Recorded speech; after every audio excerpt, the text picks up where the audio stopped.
এত সুন্দর কালারফুল কি জানেন, এটা হলো কাঁকড়া ভুনা, মাংসের চেয়ে বেশি মজা। তো চলুন দেখে আসি কাঁকড়া ভুনা রেসিপিটি। আসসালামু আলাইকুম, চলে আসলাম কাঁকড়া ভুনা রেসিপি নিয়ে। একে বাজার থেকে এনে ভালো মতো পরিষ্কার করে লবণ দিয়ে লেবু রস দিয়ে মাখিয়ে রেখেছি আধা ঘন্টার মতো। ভালো মতন ধুয়ে এই তো এখন চলে আসছি রান্নার মধ্যে। তো এই তো আমি পরিমাণ মতন তেল, পেঁয়াজ, গরম মশলা, তেজপাতা, যেটা আমি পুরো মাংসের মতন রান্না করবো। আর বিশ্বাস এইভাবে রান্না করলে কিন্তু স্বাদটা দ্বিগুণ বেড়ে যায়। ভালো মতন পেঁয়াজটা ভাজা ভাজা ভাজা ভাজা করবো। আর আমার রান্নাগুলো কিন্তু বেশিরভাগ শেখা আমার মায়ের কাছে, আমার বড় মার কাছে। আমি আমার বড় মার কথা খুব মিস করি, মানে আমার মায়ের নানির কথা আমার প্রচুর মনে পড়ে। যখন বড় মা রান্না করতো আমি পাশে বসে রান্নাগুলো দেখতাম, উনি কীভাবে রান্না করে। উনি হয়তো বয়স্ক ছিল, কিন্তু ওনার হাতে রান্না বিশ্বাস করে না, আমার মনে হয় আমার কাছে পৃথিবীর সবচেয়ে মজার ছিল আমার বড় হাতের রান্না। বড় হাতের রান্নাগুলো অনেক মজা ছিল।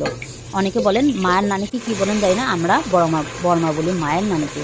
এখানে আমি পরিমাণ হলুদের গুঁড়া, মরিচের গুঁড়া দিয়ে দিব, আর লবণ দিয়ে দিব স্বাদ পরিমাণ। তো দেখতে পাচ্ছেন কি সুন্দর করে কালার দেখা যাচ্ছে। বিশ্বাস করেন রান্নার কালারটা যেমন আসবে তার চেয়ে বেশি মজা হয়েছে খেতে। তো এই তো ভালো মতন রান্না করছি, কষিয়ে নিব। আর যে কোনো রান্নার একটা কিন্তু স্পেশাল জিনিসকে ভালো মতন যদি কষিয়ে নেন, এই মাংস টাইপের এগুলো ভুনা টাইপের জিনিস, তাহলে কিন্তু বেশি মজা লাগে। এখানে আমি আদা রসুন বাটা, জিরা বাটা, পেঁয়াজ বাটা, মরিচ বাটা দিয়ে দিলাম, সব একসাথে বেটে নিয়েছি। আর বাটা মশলার তরকারি তো কিছুই, মানে তার কোনো জবাবই নাই। আমার কিন্তু, আমরা বিক্রমপুরে যারা আছি তারা কিন্তু বাটা মশলার তরকারি কিন্তু ভীষণ পছন্দ করি। দেখুন ভালো মতন মশলাটা কষে নিই। যখন আমার তেলটা উপরের দিকে চলে আসবে, মশলাটা খুব সুন্দর ভুনা করে কষে নেব। তারপরে আমি দিয়ে দেবো কাঁকড়াগুলো।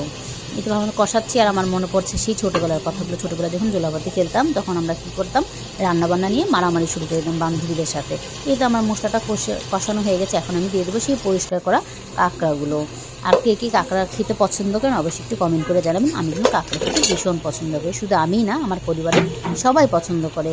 এই তো, আর এই কাঁকড়াটা রান্না করলে মনে হয় যে সে কক্সবাজারে চলে গিয়েছি।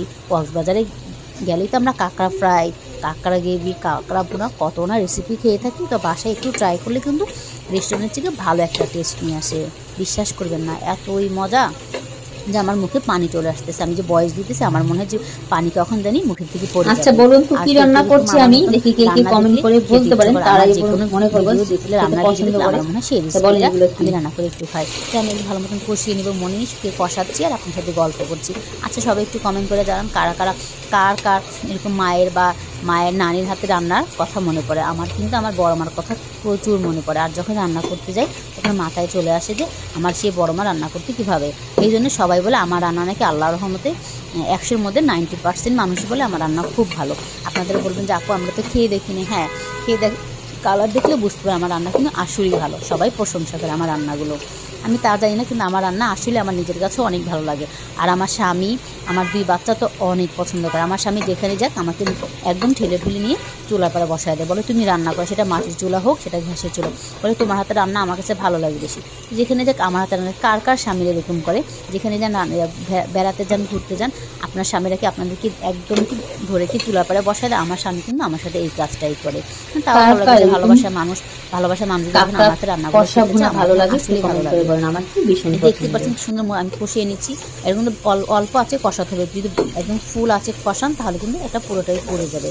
তো ভালো মতন কষাচ্ছি আর কষাচ্ছি, মনের সুখে কষাচ্ছি।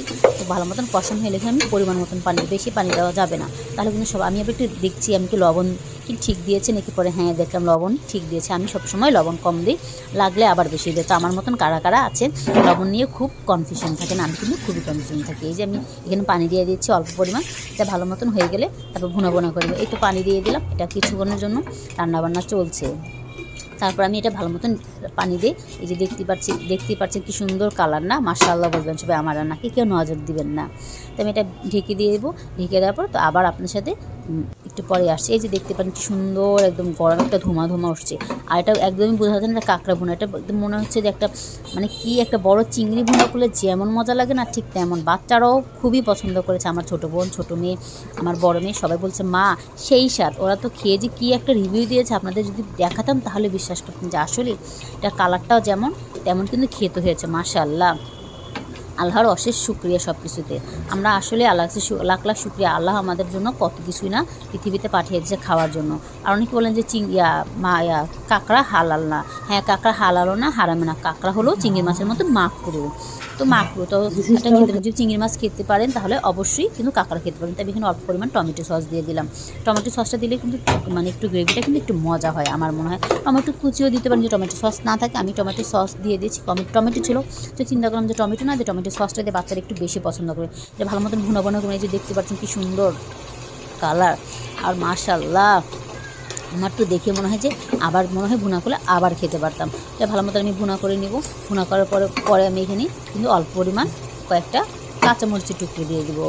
দেখতে পাচ্ছেন, আর এটা অবশ্যই ঝাল ঝাল করে করতে হবে। ঝাল ঝাল না করলে কিন্তু মজা লাগবে না। তাও আপনাদের বিষয়ে, আপনারা যদি ঝাল কম খান ঝাল কম দিয়ে করতে হবে। তা আমার মতে ঝাল একটু বেশি দিলে কিন্তু ভালো লাগে এই জিনিসটা, কাঁকড়া মোটা।